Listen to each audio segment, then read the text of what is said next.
All right. So just some more miscellaneous things that you can actually read. Virus is a virus which actually came back into increasing frequency recently, which I find to be a throwback because most malware nowadays is botnets, and it's just simple Trojans. They're not actually infecting by way of infecting PE files and stuff like that. And so virus is polymorphic in that the code of the virus body and stuff like that is changing around. It's an appending file infector. So like our virus, it tacks itself on the end. And then it's an entry point obscuring virus in that it's trying to hide where exactly its real code starts. And then there's the comment on the bottom, which you can read. And this one's sort of interesting because whereas ours, so back here, we said there's a variety of different ways that, the virus can get its code to run, right? It can start from the headers, attach itself, and, well, the two basic ways that we're talking about here is A, it just modifies the actual PE headers to point directly to itself, or B, it lets the PE headers stay exactly where they were, but then it takes the very first instruction in that location and it jumps to the virus code. This XPadge or whatever it was, this virus, which is the second slide there, it takes and it goes some random location into the binary, and it just picks a random location and it says, I'm going to put a jump there, just wherever, and so it basically disassembles that code, figures out which code would have been there, copies those instructions to its own thing, puts in a jump to itself there. And so the point from that little write-up from Semantic for the second one is that, the little summary says that, the summary says most of them are very just simple in terms of what they actually modify, but this one will actually inject itself just at some random location, making fairly complex modifications. So point is now you can go back out and read these virus articles and understand a little bit more about what they're talking about when they're talking about attaching to the end of files, changing headers, etc. So you can see more about PE infection at these links, T-alpha infection there, Mako infection there. The point of adding the Mako stuff is to say, as always, that there's no technical reason why Macs can't be vulnerable to all the same malware as other platforms. It's just they're not because people aren't trying. All right, so now we're going to talk about Packers. This is this is mostly just to give you the briefest of introductions in order to let you have been exposed to it for any future reverse engineering class, because they're probably going to go in Packers. The reverse engineering class, or more probably the malware class. So they'll probably talk about Packers a lot. So the point of Packers originally was just to take a file and compress it down, but still have the executable run the same way that it always would. So you could take your hello world, compress it down, and when you double click on it, it still is hello world. It just decompresses itself on the fly. But nowadays, most of the Packers you're going to encounter are things where they're specifically trying to hide things from analysis. So, well, I'll just skip up here. So conceptually, whereas the virus thing had to do with attacking on code and changing it so that that code runs, what Packers do is we have some PE file, for instance. We've got the .text section, .data section, .bss. That's not on disk. That slide is wrong. This takes up some amount of space on disk, right? And you want to decrease your size on disk. You want to fit it on a floppy disk or whatever. What the Packer does is it takes this data, compresses this down into just some compressed data, and optionally it encrypts it, depending on if you ask for encryption or not. And then what it does is it takes and it adds in some unpacking code, which is what will actually be run when this file is run. So now we have a new file that has a big blob of compressed data, optionally encrypted. And then there's now some piece of code here, which when this executable is run, the only point of this code is to decompress that back to that. So that's it on disk, and I really do want to get rid of that. It says.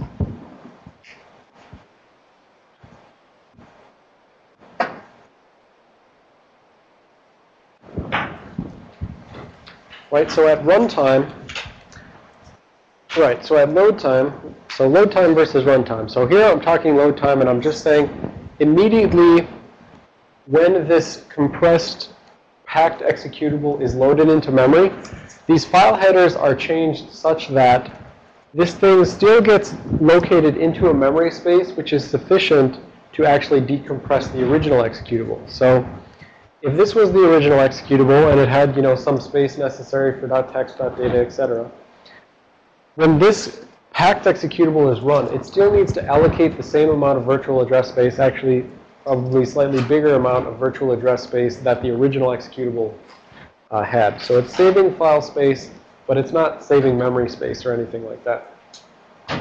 And so then once you start actually running the unpacking code, the whole point of the unpacking code is it takes this compressed encrypted blob and it decompresses it into memory so that, there we go, magically in memory, you get your .text, .data, BSS, etc. And then finally, when the unpacking code has successfully decompressed all of the original code into memory, and it just goes and jumps to the original entry point of whatever the original entry point would have been if this code would have executed unpacked. So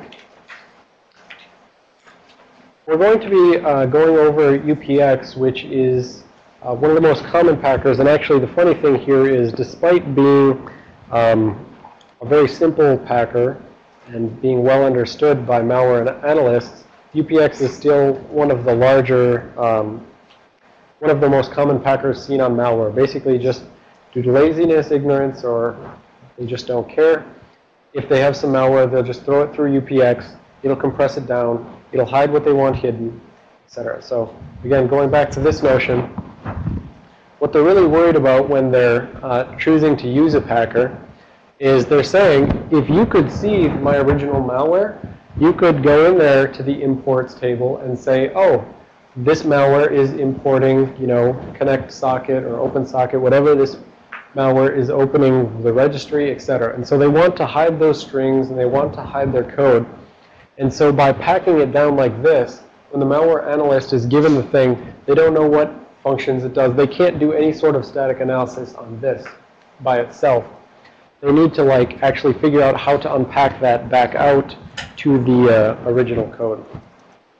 We're going to be looking at UPX, which is basically a very simple thing, very, very cross-platform. You can use it on Windows, Linux, Mac, etc. And the nice thing about UPX, as opposed to a malicious packer, is that UPX has a command line switch that you can give it to pack a file, and then a command line switch you can give it to unpack a file. So if it's literally just a UPX packed file and the attacker has done no further modifications, you can just go grab UPX and unpack the file as is. But typically what they're going to do is they'll maybe throw it through UPX, and then they'll break some little signature saying this is UPX, and then the UPX unpacker thing won't recognize the file and therefore won't just unpack it automatically. So what reverse engineers typically do is they'll just put together little tools to automatically extract different packer formats. But that's a thing for the RE class. All right, so the main thing I want to show here is sort of this transition right here. So if I take something like Hello World and I run it through UPX, there's going to be some fairly big and obvious changes to its P headers. So in order to do that, I think I'm going to have you guys do this as well. Problem is I forgot to tell them to put UPX onto the thing. So got to go get UPX at upx.sf.net. So upx.sf.net, SF for SourceForge. So if you go there, then you'll see the download UPX link. Click the download UPX link, grab the zip file that is UPX. And just save that off to your desktop.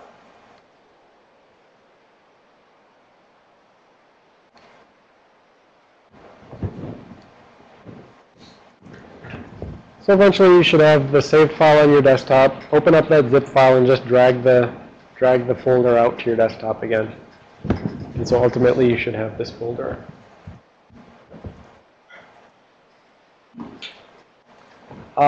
Corey, in answer to your question, what am I using to make sure I don't reinfect the same virus file twice? There was a reserved field in the DOS header, which I set to hex pool.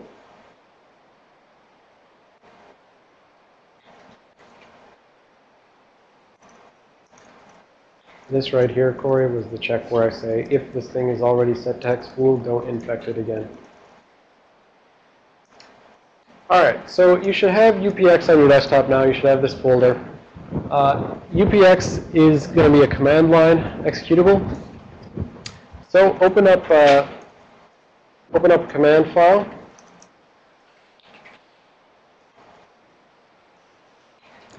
And I think we're going to want you to go to your desktop and that code folder and life of binaries.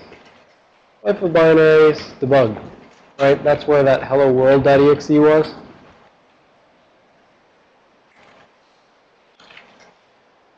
So desktop code, life of binaries, debug.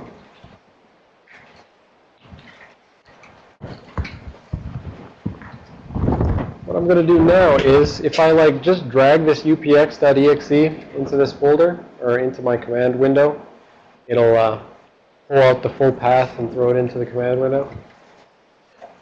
If I just hit return on it, it'll tell me all of the command line options.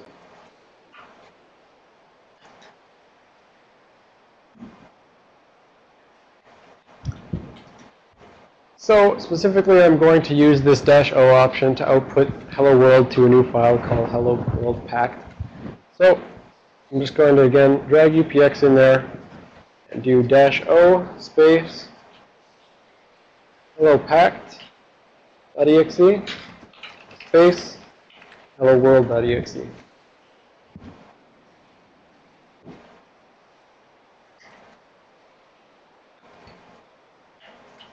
And then press return. So again, all you have to do is drop the UPX in there and do UPX-O hello packed.exe space hello world.exe. And what you should see now in your,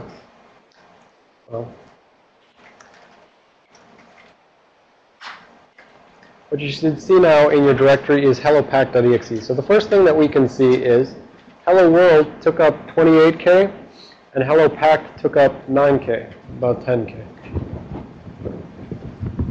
So obviously the packer compressed it, but the question is, did the packer actually still allow it to execute as normal? So if I execute hello world, or hello packed rather, I just do hello packed.exe, press return, it'll still print out hello world, because the whole point of the packer is to make sure that the program can run and do the same thing it always would have done, but it just wants to compress it on disk.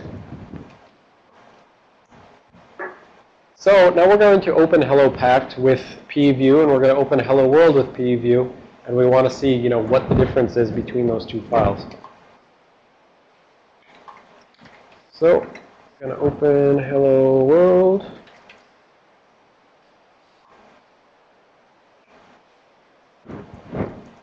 And I'm going to open hello packed.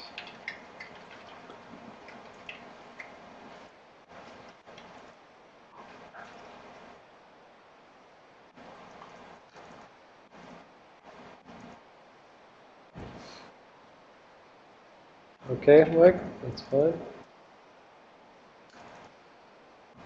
So you should see in PEView you have a hello world and hello packed open.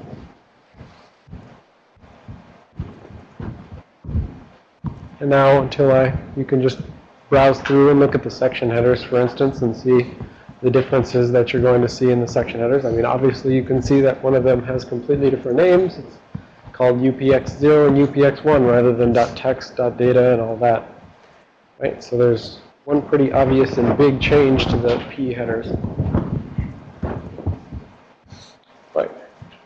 So like if I clicked on this image section header UPX0 in the packed one, it's saying that, okay, this section wants to be loaded at RVA hex 1000, and it wants a total virtual size of 1A000, but size of raw data is actually 0. So it's telling the OS loader, I want this much virtual memory, But you don't even have to bother with like grabbing anything from disk because I just want this much virtual memory. And you know, UPX is going to do whatever it wants to do with that. So what we can infer from this is that this UPX0 section, the whole point of it is just to make sure that this executable has enough space to eventually map the decompressed version in, right? So if we go back to hello world and we try to see like what its size of image is, I'm guessing its size of image is on the order of 1A000. So we go to hello world, go to the optional header, and we look at the size of image. Yep, so close. It's 1B000. So it's not covering the entire space that the original would have. It's covering the entire space minus hex 1000.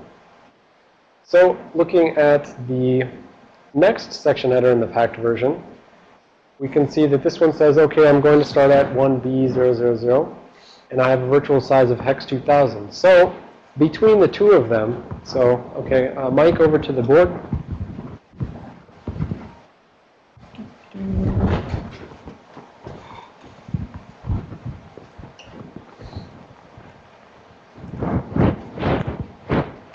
So basically, I'm not going to break it down by sections for the hello world, but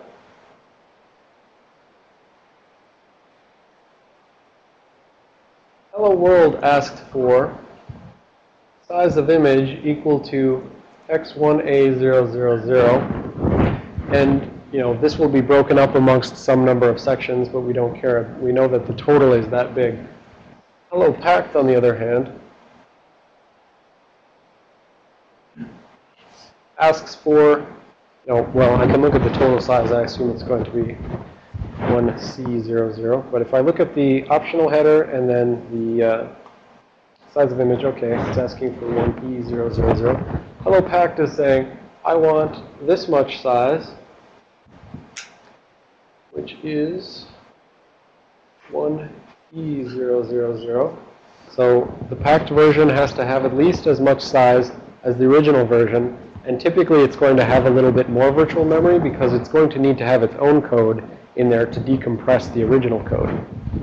Right? So if it didn't have greater than or equal to the, well, if it didn't have greater than the original virtual memory, then it would have its own code trying to decompress here, but it would, you know, decompress over itself. Yes? Is this supposed to be 1A or is that 1B? Sorry. Was it 1B? Is it 1B? Okay. Okay. 1B. Thank you. Right. So this is 1B. And the point is, over here, the UPX0 asked for about x1A000. And this was the UPX0 section.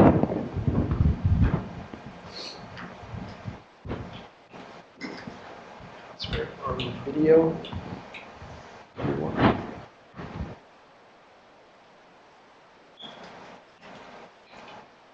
UPX0 section asks for hex 1A. UPX0 section, or 1 section, asks for hex 2000.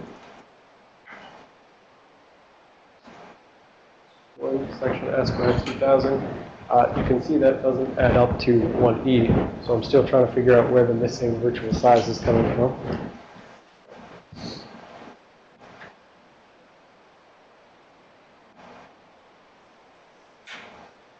We gotta have the headers too. One of them is a BA header. What the resources, what about? Oh, yeah. I wasn't even seeing the resources then. Yes. Resources is 1000.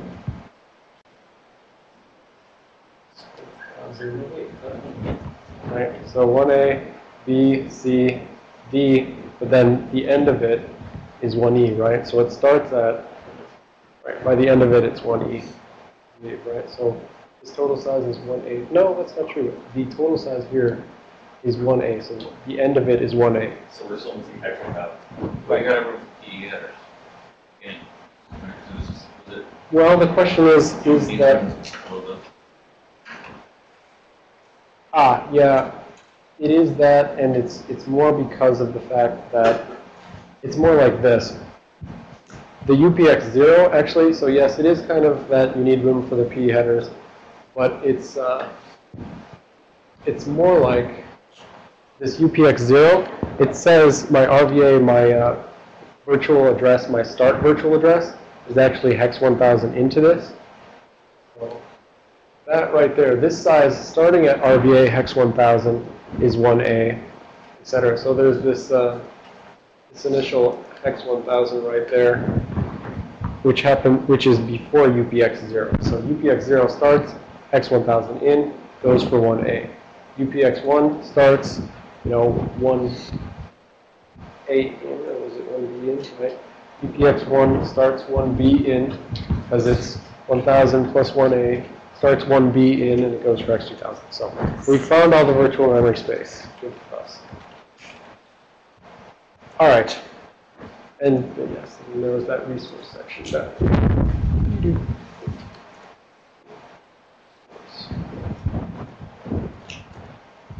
So that's how the UPX version of it looks in memory. It's greater than the size of the thing of the original was in memory, but it's smaller on disk. Where's the compressed data? Right. So where's the compressed data? It would be in this UPX1 section, I believe, because this UPX0 is saying size of raw data is 0. The UPX1 says size of raw data is 1E. So this is all just, virtual memory space. But for the UPX1 section, it's saying the virtual size is hex 2000. The size of raw data is 1E. So in reality, right here, there's going to be X1E00 worth of raw data out of the file into memory. In reality, it goes for hex 2000 amount of space. But only hex 1E of that was mapped from file into memory. And so this is where the compressed data is, and this is actually where the decompression code is as well. So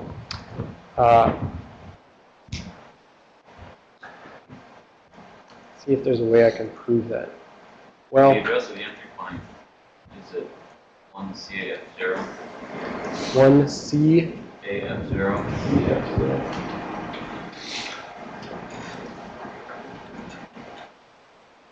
Interesting. So that gives room for 1AF0 data.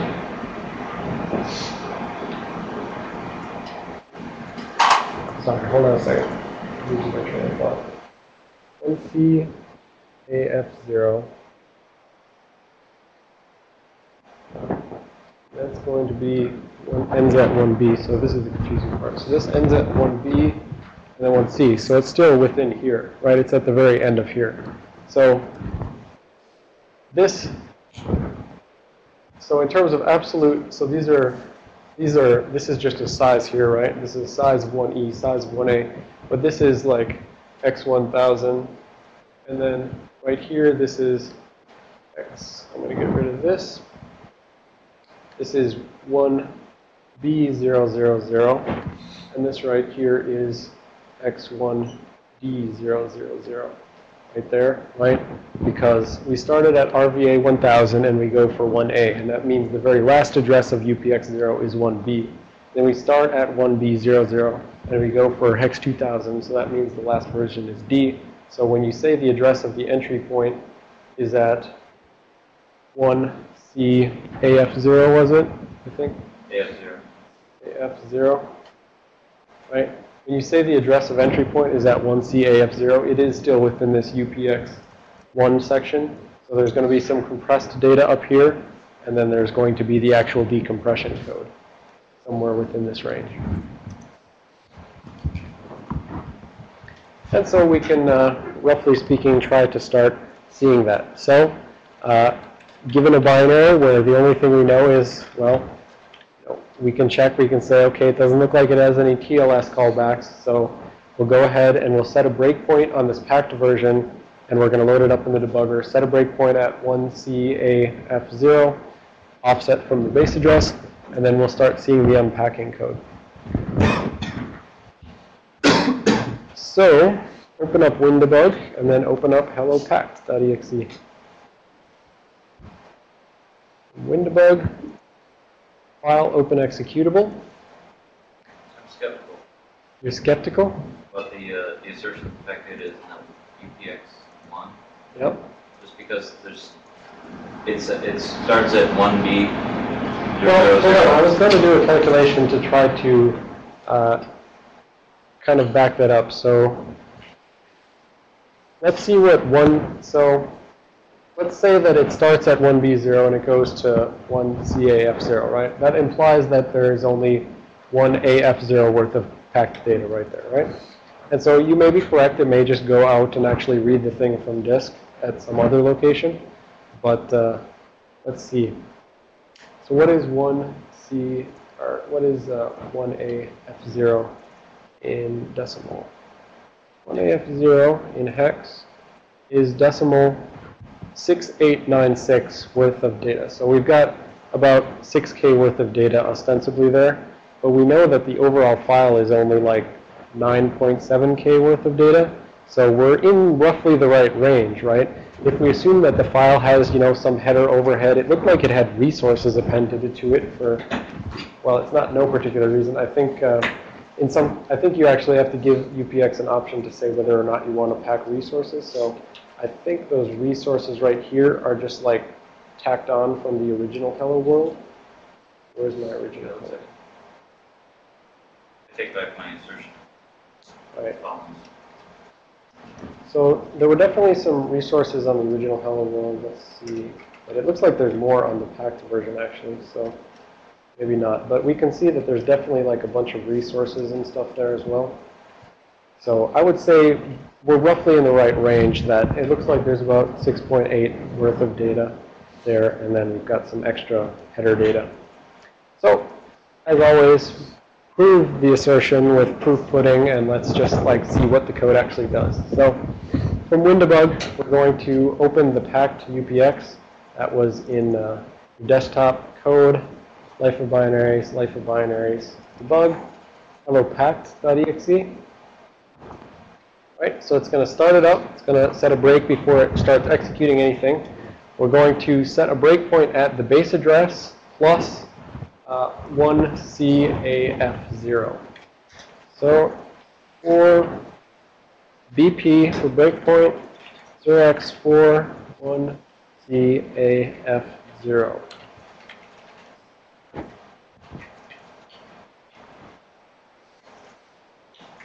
And I'm going to drag that on here again. We're going to we got to get the same windows up again. Let's create a memory window, drag it to the top, and a disassembly window, drag it to the bottom corner. So your debugging environment should look like the above.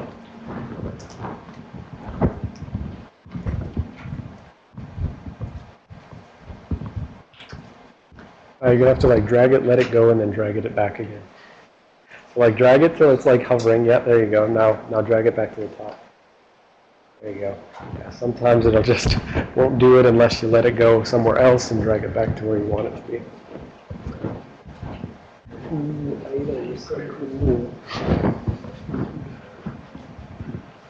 All right.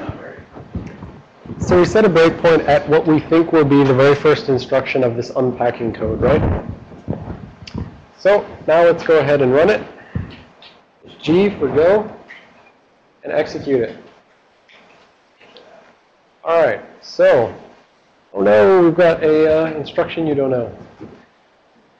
Push AD is the D word form of push A, which is push all. So this is a thing which like dumps a bunch of registers onto the stack. It's like saying push EAX, EBX, ECX, EDX. So it's just pushing a bunch of registers on the stack, basically because eventually it's going to pop all those registers back off. So it's just trying to say like, let me save off all those registers, and later on I'll restore them immediately before I jump to the original code. So if I were to take my memory window and put it to ESP, what I should see is that like a ton of registers get dumped onto the stack. Actually, let's get a registers window as well so we can see that. So 1, change your memory window to showing long hex D words. 2, this little thing that has an AX on it, that's the registers window. Click that, and let's split the memory window. Now we've got this four-way split. All right, so I'm asserting that basically all these registers are going to, well, most of the registers are going to get dumped onto the stack from this push A instruction. So go ahead and hit step into or step over just exactly once so that it steps over the push. And then go ahead and look at your stack. And so I can see, for instance, 119F554. That looks like my EDI. I can see 7BEB5A. That looks like my ESI. I can see 12FF0. That looks like my EBP, etc. So if you go to the Intel manual and you look up push A, because of course you can go to the Intel manual because you learned how to read the fun manual in the intro class. So go to the Intel manual and look up push A, and you will see the order which it pushes things onto the stack. Look up pop A, you will see the order which it pops them off. Yes, question? All right, so those are all the registers that just got thrown onto the stack. And so it's going to do some whatever, and then eventually it's going to jump somewhere. So let's just step all the way through that and let it jump.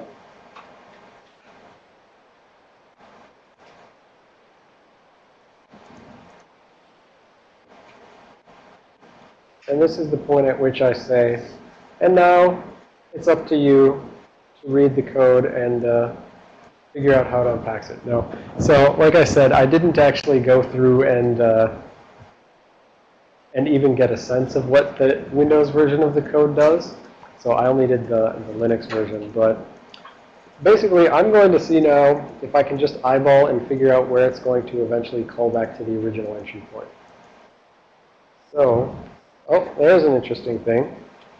Immediately before there's a bunch of zeros, all of those add, byte, pointer, EX, those are all just the disassembler trying to interpret some zeros as instructions. Looks like there's a jump instruction immediately before it falls off the end of the world and starts looking at zeros. So I'm going to hypothesize that all of that assembly code before that is going to do a variety of decompression and putting the stuff into memory. And I'm going to hypothesize that this jump instruction eventually just says when everything is all said and done, just go ahead and jump to the original thing. Oh, and hey, look at that. There's a pop AD almost immediately before it as well. So if the very first instruction that this packer did was push all those registers onto the stack, it looks like there's this other instruction which pops all those registers off the stack pretty close to what looks like the end of the world. So I'm going to set a breakpoint on that jump instruction. And so I'm going to like literally just click on it. And then there's this little hand with the stop breakpoint instruction thing. So click on the hand. And then the jump will turn red. And so then you can just hit G for go. It will execute all the code up to that jump instruction. And now if I'm correct, where do we think this is going to go? All right, so if we think this is a jump to the original entry point, where is this going to go? You can use PEView to tell me where you think this is going to go. You must use PEView to tell me where you think this is going to go. In the original unpacked code, if this is jumping into the unpacked code, where is it going to go? I literally don't know, and I need someone to tell me. 111. 41110E. 41110E. Yeah, that's what it says. Oh, like that right there? Yeah, kind of like that right there. Kind of like that right there. So how did you find this address that you are hypothesizing that it's going to jump to? The PEView looked at the address of entry point. Yeah, right. So he went to the PEView for the unpacked one. He looked at the address of entry point, and he said, okay, well, if this thing just decompressed hello world into memory, it's probably just going to jump to the original entry point. So that was the original entry point, 41110E. It all worked out for me in the end, and it looked like I knew what I was talking about. So I'm going to step into this. And, oh my God, it's trying to trick me. All right, so do we think that's actually what the entry point of hello world looks like? Maybe. Let's open another debug window. You don't have to follow along for this because I want to see if that's actually what the original entry point of hello world looks like. It could, because that might have compiled it with linking, intermediate linking, whatever turned on. So breakpoint at that 4110E. Okay. So now I have a second window open. This has the actual unpacked version of it. I set a breakpoint at the original entry point of unpacked hello world. Let me get myself up disassembly. And I'm going to go. Yep, it is success. So it turns out that even in my original hello world, because I compiled it poorly, it has a jump instruction as the very first instruction that it executes. And that's what we saw here before I immediately jumped through it in order to get to the other code. So all good in the end. And we saw that. So now the point is, we can see where the packer starts. We can see where the packer ends. But your homework will be to understand what happens in the middle, right? So there's some code in the middle, which is going to, roughly speaking, right? So we now know, I mean, you maybe want to write this picture down or something, or just, go back in and look at PView for the packed version later. But we now know, roughly speaking, that the unpacker starts about here, and it's got some code down here. We think that the compressed version of the code is like in this memory above that, but we don't know that for sure. We need to go look at that code and see it execute and see if it like starts reading from here and like decompresses into here or something like that. So definitely, this is just the briefest of overviews of how packers work for a non-malicious packer. A malicious packer, in that in between the start and the end, there would have been, a bunch of stuff to screw with you, interrupts and exception handlers and things like that, obfuscated code so that it doesn't look the way you think it looks, jumping into the middle of instructions to get different instruction streams, etc. So that's a topic for the malware analysis class for when you deal with a obfuscated packer which is trying to hide what it's doing. Because the big point here is, when the packer is eventually done, right, so we have the advantage here that we know what the original hello world looks like, right? We knew what that looked like. We could cheat. We could look at the P headers for that to know where this thing's eventually going to go. If this is malware that the malware author is trying to hide from you, you don't have this. You have this packed thing.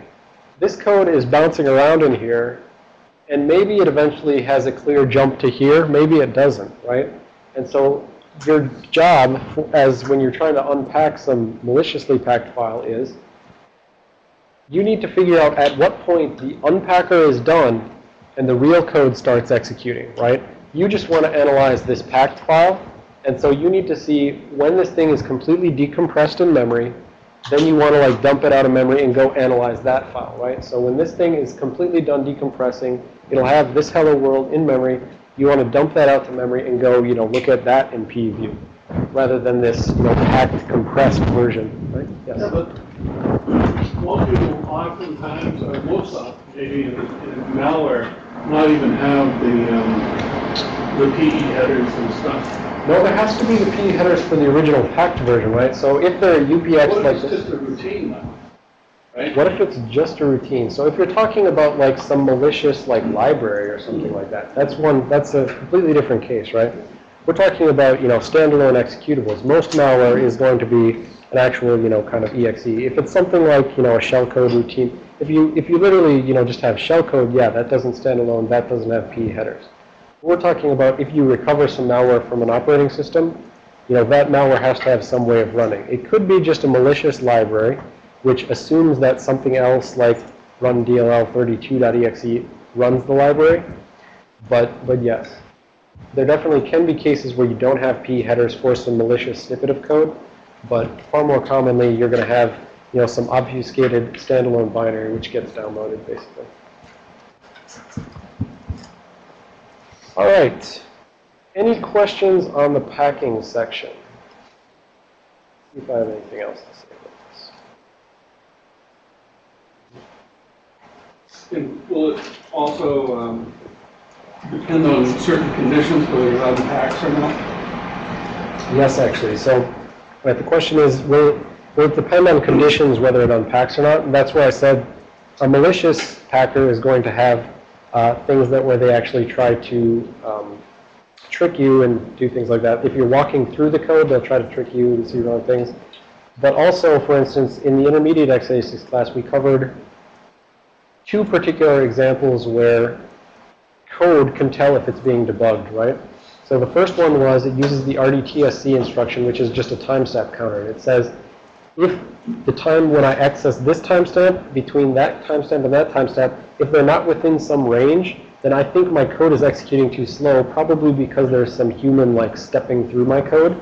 And they can say, if it looks like my code is executing too slow, then I'm going to go jump to some other code routine which does nothing, doesn't unpack, exits right away. Of course, if you just exit right away, then the human will understand something's up, they'll go back and look for it. So it's better if they send you on a wild goose chase. So that's one thing where they could say, based on the time it takes, that they're going to stop. Another thing is they could look for, like, if they have breakpoints in their code, right? So the other thing we saw in the intermediate class was, the breakpoint actually puts the hex CC byte into the code in line. That's why I just said don't have breakpoints in your virus when you copy it.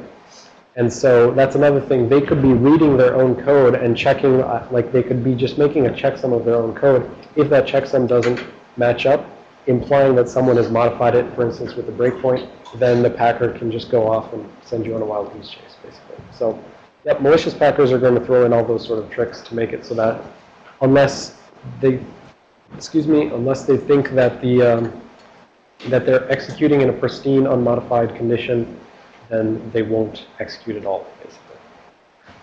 Say that again? What was the last comment?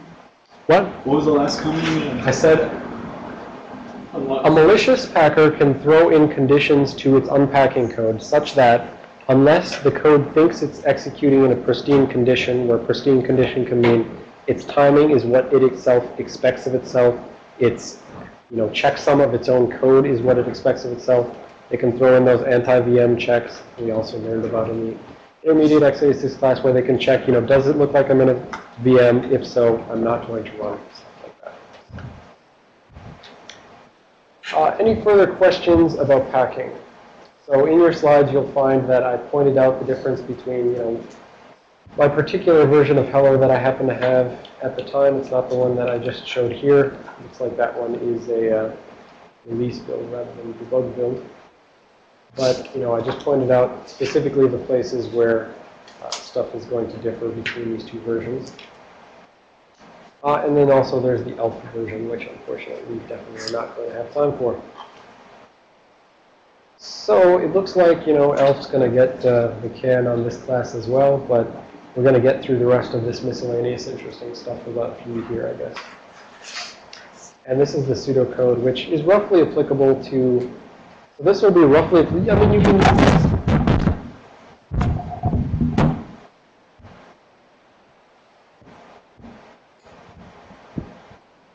You can use this pseudocode, roughly speaking, to analyze the Windows version or the Linux version, I believe, because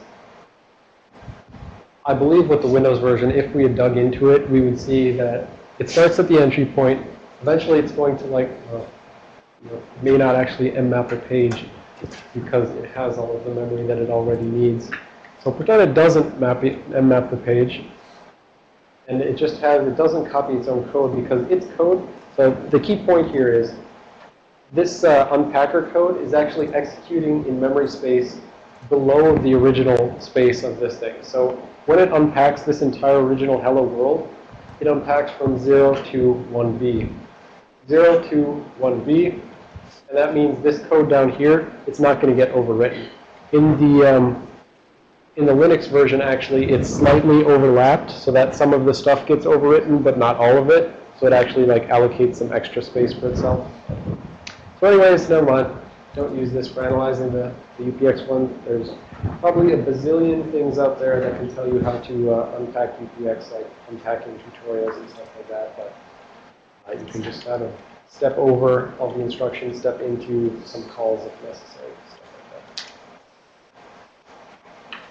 Right, so the only other kind of miscellaneous things I want to say about packers is, one, like I said already, malicious ones are going to be introducing a bunch of anti-debug tricks, which is basically trying to either, make sure that they only run in, non-virtualized environments, make sure that they only run when there's not a debugger attached to them, etc. There's another type of packer which actually has a completely different form from this packer. So in this packer, the whole point is it just compresses down code and decompresses it at runtime. A different type of packer actually takes the x86 code from, say, hello world.exe. It takes the x86 code and it translates that code into a completely different, quote, language. It changes it into sort of like one of those intermediate representations that we saw in the very beginning of class, or a better way of saying it is it's more like it turns it into a form of bytecode, sort of like Java. So, you know, you may have heard of the Java VM, right? And you know that a Java VM is not like a VMware sort of VM, right? So there's what's called software virtual machines. That's like a Java VM, where it's a virtual machine executing virtual instructions, which eventually get translated into real instructions for a machine architecture like x86. And so what these packers like MITA or VM-Protect do is they take x86 codes, and if you have, you know, an x86 instruction that says add, you know, 4 to EAX or something like that, these have their own virtual machine with their own virtual registers, and they turn that into add 4 to virtual register 1, something like that. And then if you have, you know, a, let's say, jump to some absolute virtual address, what their virtual instruction will be is like, you know, jump to some completely different virtual address within their virtual execution space. So I feel like I'm not explaining this clearly. For a second here. I guess the point I want to make about these software virtual machine kind of things is that just like a Java virtual machine, which takes some stream of bytecode. So a Java virtual machine takes what's called bytecode, and those are sort of like fake assembly instructions. They're fake instructions that say to do some operation. Eventually, those instructions are translated down to doing some operation on the actual x86 machine. Right? They change real registers eventually. Similarly, these software virtual machine style packers will take whatever x86 code you happen to have in your hello world. So let's say in hello world you also had a subroutine, you know, function 1, and the function 1 did some sort of calculation like variable 1 times 3 plus 4, something like that. This notion of variable 1 times 3 plus 4, you can implement that directly in, you know, x86 assembly language, and you put, you know, variable 1 is EBP minus whatever, and you have some data value there, and you take that and you multiply it by 3, and then you add 4. But you can just as easily do this on virtual registers, and you can say my virtual register gets loaded up with my virtual local variable, and then I'm going to take that virtual register and multiply it by 3, then I'm going to add 4. So when you're analyzing something which is packed with a MITA VM protected sort of packer, you will see x86 instructions executing. But those are not the true x86 instructions which were programmed up by the original programmer. The original programmer wrote their little C hello world, and they said, okay, let's run this through MITA now. MITA is then going to potentially take, you know, some set of functions from that executable. It's going to translate them into a new language, and it's going to have an interpreter for that language. That's the actual virtual machine. And it's going to say, I'm going to turn this function into this sequence of virtual instructions, and I'm going to have a virtual instruction interpreter brought along with it. So it basically is, you know, a huge expansion in the size of the code, but it's a huge obfuscation in terms of you understanding what's going on. So when you read actual x86 code, you can have a rough sense of, okay, it looks like they pushed some values and then they called a function, right? You have a sense of that. But when a single push instruction in the original x86 gets turned into, like, you know, however many x86 instructions correspond to one virtual push, that's when it gets really hard to figure out what the original code was trying to do.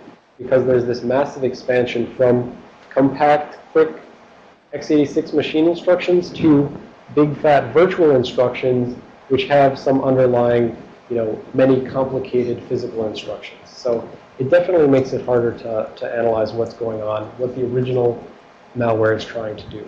So just wanted to point that out so that you know that if you ever have to deal with that, it's going to be a huge pain in the ass. All right.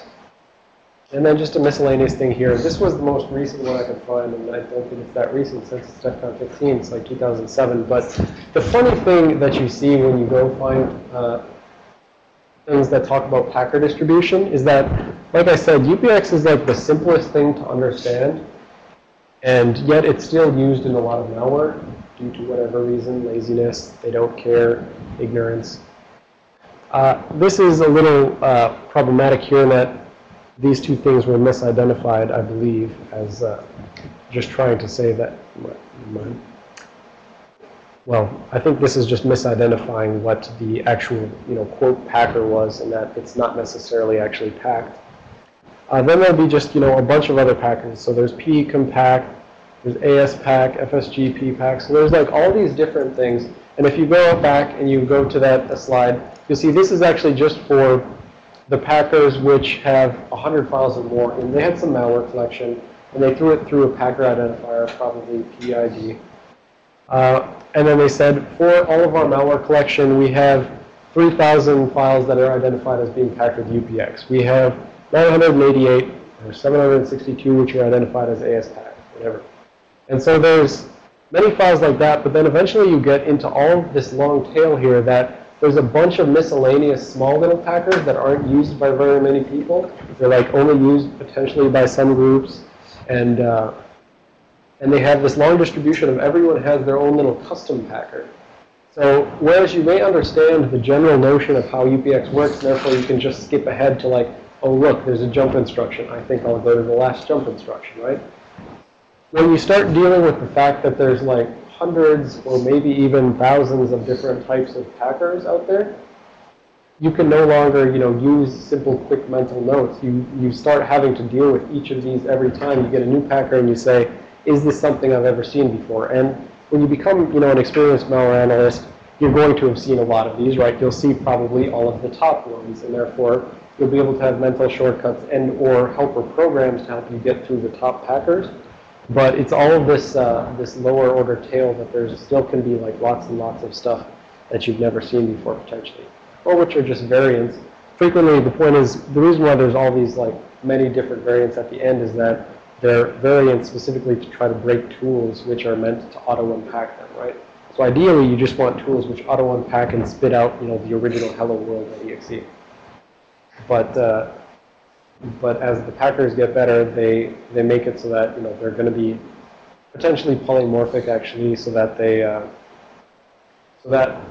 for instance, this code over here, right, in UPX, this code, which does the unpacking, is the same every time, right? This code can start being polymorphic, and they can start doing different instructions for this, and that'll make, the overall thing will be significantly different. And I guess I probably should have said this as well. With respect to, you always see these stupid discussions of things where they talk about zero-day malware, which I don't like the term zero-day malware because there's zero-day exploits, which is an exploit which you've never seen before. Zero-day malware theoretically then is malware you've never seen before in the sense that you've never seen its hash or it doesn't have this antivirus signature. I don't like that term. It's really just a new malware variant that you haven't seen before as defined by something like an MD5 hash. Now we said that if this is all the compressed data right here and this is the unpacker itself, this is the actual stuff which is on disk. Right? So we said there was like some amount of this right here which was on disk and mapped into memory.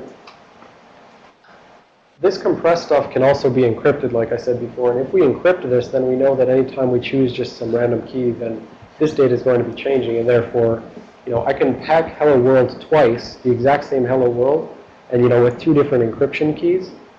And because of that, this encrypted stuff is going to be completely different. So the hash of the entire file will be different. So, I've never seen this file before because the hash doesn't look the same, right? So the notion of zero-day malware and the fact that you haven't seen it before is not a particularly good notion.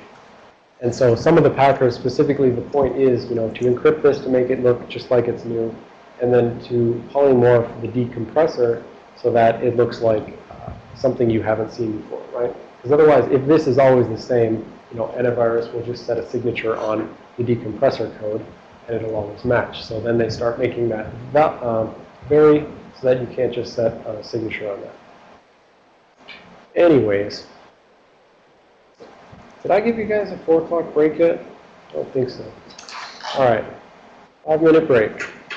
OS loader, the things that do things like load library and stuff like that. Okay, I don't think that's correct, but it hooks some of the functions and DLLs in order to actually, in order to trick it into thinking this version which the attacker has injected into memory is a version which was loaded up by something like load library, basically. So this is a fully self-sufficient version. Otherwise, if you're trying to inject a DLL into an exploited process, you need to play with the functions to trick them. That's why there's a blank thing. I was going to put in a picture, and it needs to be animated and stuff like that to make sense. All right, hot patching. I feel no passion for speaking about hot patching because this was demanded by my wife because she says that this is part of the life of binaries.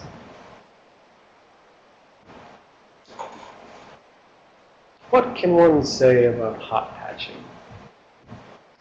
Boring. Okay. So,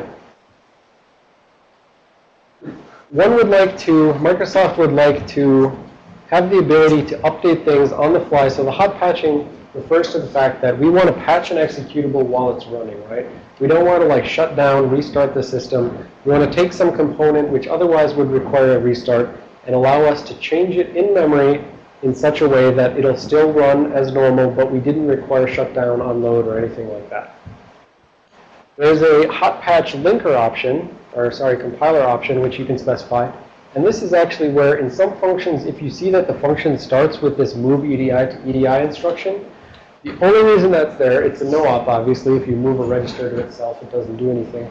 The only reason that's there is because the normal two first instructions are push EBP, move ESP to EBP.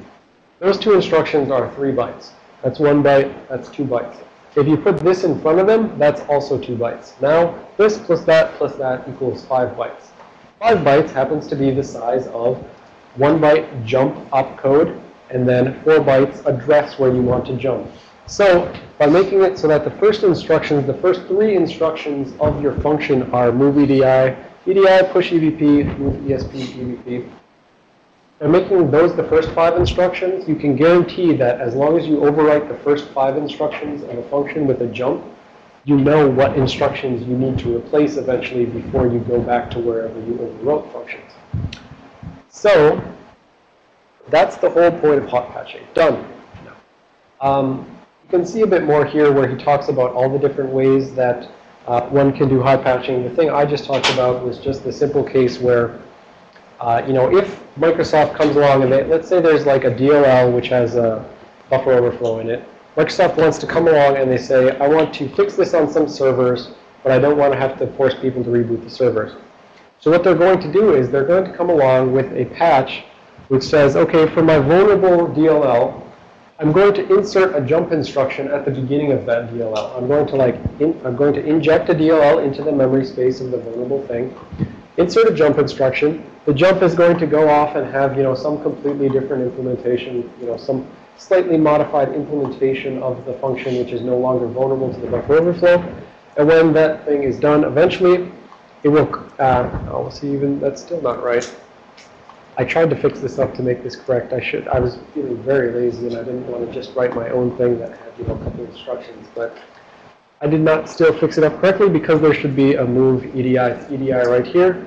So the point is, for those 5 bytes worth of instructions that you overwrite with a jump at the beginning of a function, you need to create a copy of those somewhere so that before you jump back to the original, you do move EDI to EDI, push EBP, well, I guess theoretically you don't need to do the move EDI to EDI, but for simplicity, you would just take those exact 5 bytes and you put those exact 5 bytes at the end of your thing, right?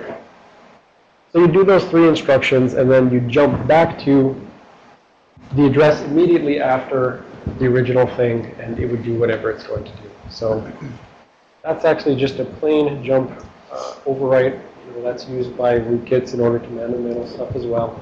We'll go into this a bunch in the rootkits class as well. You just change the instructions. This is actually what that import address table hooking from that DLL that actually hid the calc.exe. The original version did this rather than hooking the import address table. Do you have a question? Yeah, I'm kind of How would you do that on a running system where the processes are running? They have to lock it somehow. Yes, they would certainly have to like lock it down and like say, stop, don't call this function, right? And then don't call this function. Make sure it's not in the function right now. You'd have to say for all the running threads, are any of them in the middle of the thing, right? So it's certainly complex, and there's a lot of stuff you have to actually check to make sure no one is currently executing something before you redirect control flow, right? But if you, check everything to make sure no one's currently in the middle of stuff, then you can, not schedule any other threads to run right now so that you're the only one who's running, and then go ahead and go in and change the stuff. Seems like that would probably introduce new bugs to the original buffer. Potentially, right? So we asked, would that add more bugs? Potentially, but, Microsoft's got it down at this point, so I'm sure it's all bug-free. So that was hot patching. Now, I think, this is going to be the last thing I'm going to cover. No, there's two things I'm going to cover still. This one is basically just a funny little thing that you can see of, now that we know some things about the PE format, there's actually some people who play hackery with like PE format or the ELF format, etc. And so they asked the question, what's the smallest possible executable that I can still run on Windows? So if we go to freedom.org, we'll see that they found an executable. Now this isn't like an executable that does like printf or anything like that. This is just an executable which returns 42, I believe. So if you go to this, page, it's going to say, okay, I have a simple executable which just returns 42, and I compile that, and then, oh no, it looks like that simple executable is 45K. Right? And so then they just keep digging down, and they say, okay, well, what can I do to make it smaller? All right, now it's only 1,000 bytes. Now it's only 468. And so if you walk through this little tutorial here, you'll see that they start doing things like hacking data into the MZ header. They're saying, like, I can reuse all of this unused data in the MZ header because I only care about the magic, and I only care about the ELFA new. So I can start using that data for whatever I feel like. And so basically they start identifying all the what they consider useless fields in the thing, and they're saying, I can put some data in there, I can put code in there, and I can start having an executable that's tiny.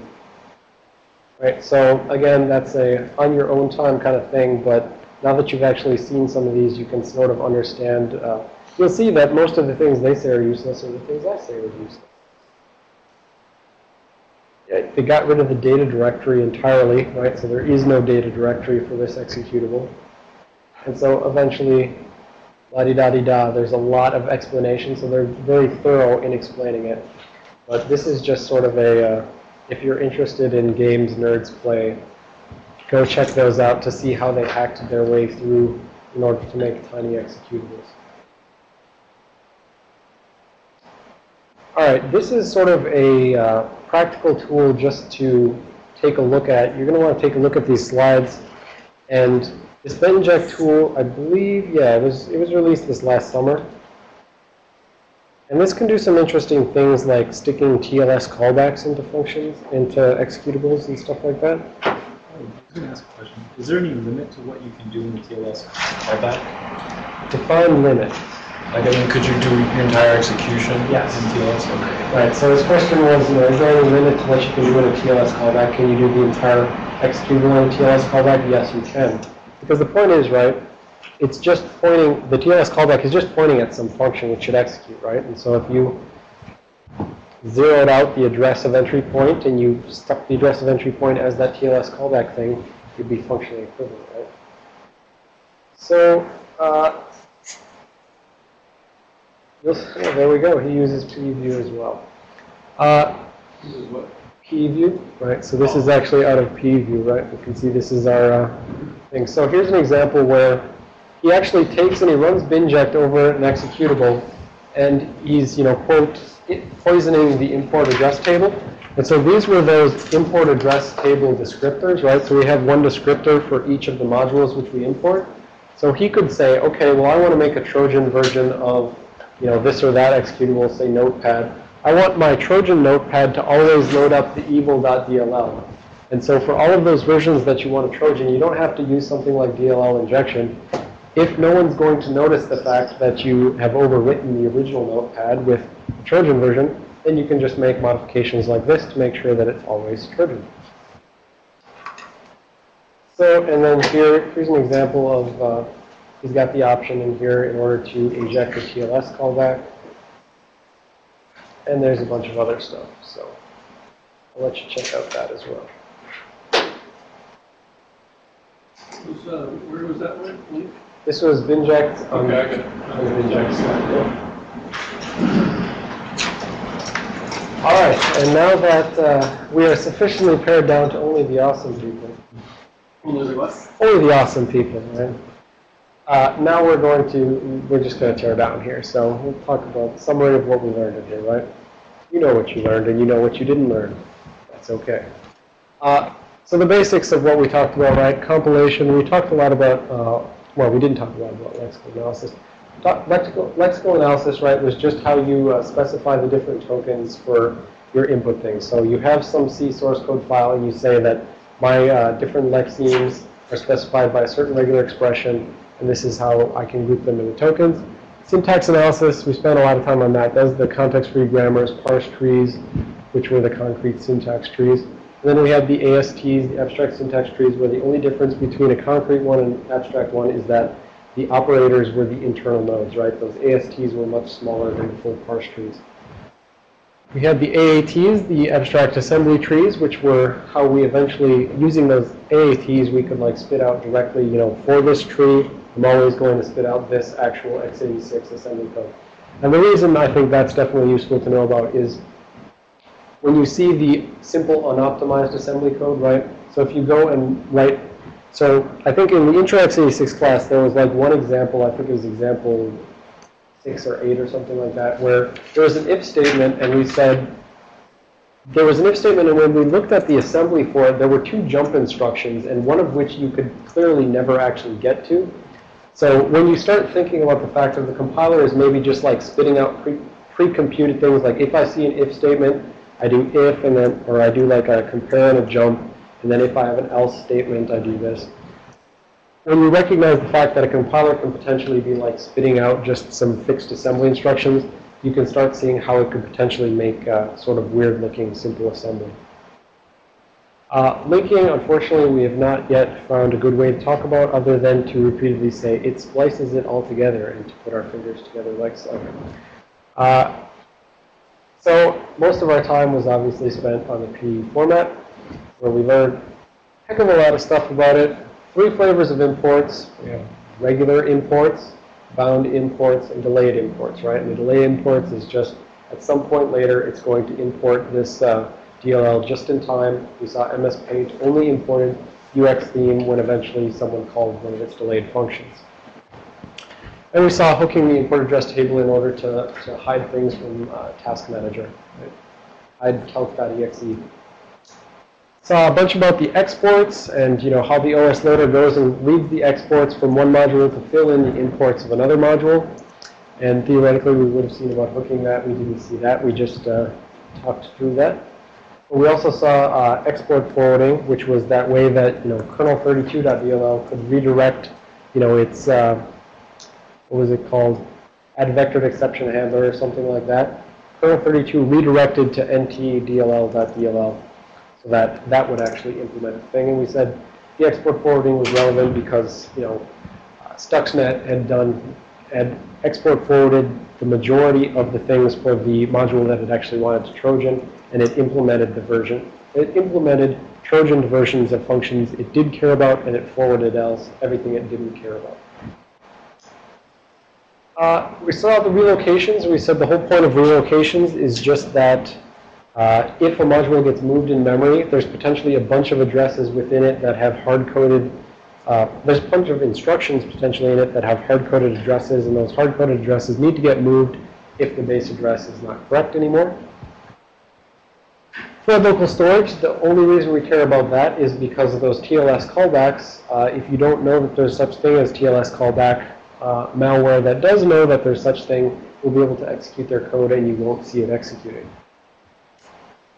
Resources, we said, is just sort of like a pseudo file system where you can have a bunch of data and things like that. And we said the interesting thing there is for executables like Process Explorer, which embed entire executables into their resource section, and Gmer actually does that as well. So the Process Explorer, it had a full kernel module that it drops out and then loads up just in time. And again, Stuxnet had like a bunch of resources for each of the different DLLs and kernel modules and stuff like that that it wanted, shellcode as well. And then we saw digital signatures. I think that was the last one. We also saw some things, miscellaneous things. That load segment about a load config thing had the information about the stack cookies and then the safe structured exception handlers. And we saw nothing about ELF. I'm sure everyone's really unhappy about that. And then we saw how viruses work. We saw how one particular virus works, right? There are many possible combinations of how one can implement it, and you can now have at least enough knowledge to go out and look up how different implementations work. So we saw the simplest possible example of packing with UPX, where it has very simple code that just starts out, decompresses the code, and eventually just jumps to the original code when it's decompressed in memory. And so again, we saw there was definitely the compression of size of the executable, and there was the making sure that even though the size on disk was compressed, the virtual size still needed to be as big as the original executable, right? Because otherwise, the original executable could not be completely decompressed in memory. And I didn't really talk about DLL injection that much for the smallest binaries, etc. So with that, do we have any questions on the phone or questions from anyone in here on any of the stuff we went over? All right. I will let you go then.